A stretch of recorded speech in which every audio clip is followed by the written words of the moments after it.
សម្ដីមាសដែលខ្ញុំតែងតែចងចាំហើយយកពិចារណារហូតមកគឺបានពីសម្ដីលោក Albert Einstein បាទគាត់ជាអ្នកប្រាជ្ញល្បីល្បាញក្នុងសកលលោកបាននិយាយថាវាជាការឈួតល្ងង់ដែលយើងធ្វើអ្វីដដែលហើយយើងសង្ឃឹមថានឹងមានលទ្ធផលប្លែកពីនឹង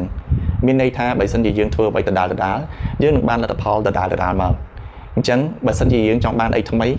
ទាល់តែយើងធ្វើអីថ្មីបានអាចចេញជាលទ្ធផលថ្មីបានឬក៏យើងចង់បានអ្វីបន្ថែមតើតែយើងធ្វើអីបន្ថែមมันវាអាចចេញជាលទ្ធផលបន្ថែមបានហើយបើទោះថាឥឡូវយើងធ្វើអីថ្មីលទ្ធផលចេញមកថ្មីវាអាចល្អជាងមុនវាអាចអាក្រក់ជាងមុនប៉ុន្តែវាធានាថាជាលទ្ធផលថ្មីបើសិនជាបងប្អូនមួយចំនួនធំខ្ញុំគិតថានឹងនៅក្នុងចំណុចហ្នឹងហើយដែលយើងធ្វើអីដដែលហើយពេលខ្លះរំពឹងថាប្រហែលនឹងអាចមានលទ្ធផលល្អនឹងកើតមកលើយើងបើក្នុងករណីនេះបងប្អូនគួរតែគិតពិចារណាថាតើយើងគួរតែធ្វើអីបន្ថែមឬធ្វើអ្វីថ្មីដើម្បីយកលទ្ធផលថ្មីបើសិនជាបងប្អូនចង់បានលទ្ធផលថ្មីហើយខ្ញុំជឿជាក់ថាសម្ដីនេះបើបងប្អូនយកទៅពិចារណា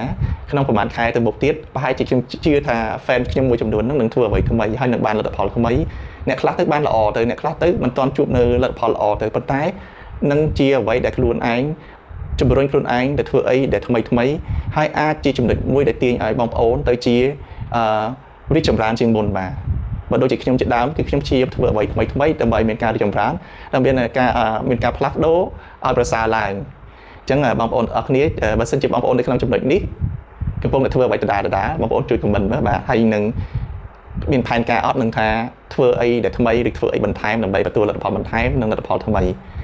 ហើយបើសិនជាបងប្អូនចូលចិត្តនៅវីដេអូនេះសូមចែកម្លែកវីដេអូនេះចែកម្លែកសម្ដីមាសនេះទៅកាន់មនុស្សជាច្រើនអ្នកដែលកំពុងតែនៅក្នុងចំណុចធ្វើអ្វីដដែលហើយពួកគាត់ក៏អាចយកសម្ដីនេះយកទៅសិក្សាពិចារណាដើម្បីអភិវឌ្ឍខ្លួនហើយនឹងត្រៀមខ្លួនក្នុងការផ្លាស់ប្ដូរខ្លួនឯងឲ្យកាន់តែប្រសើរឡើង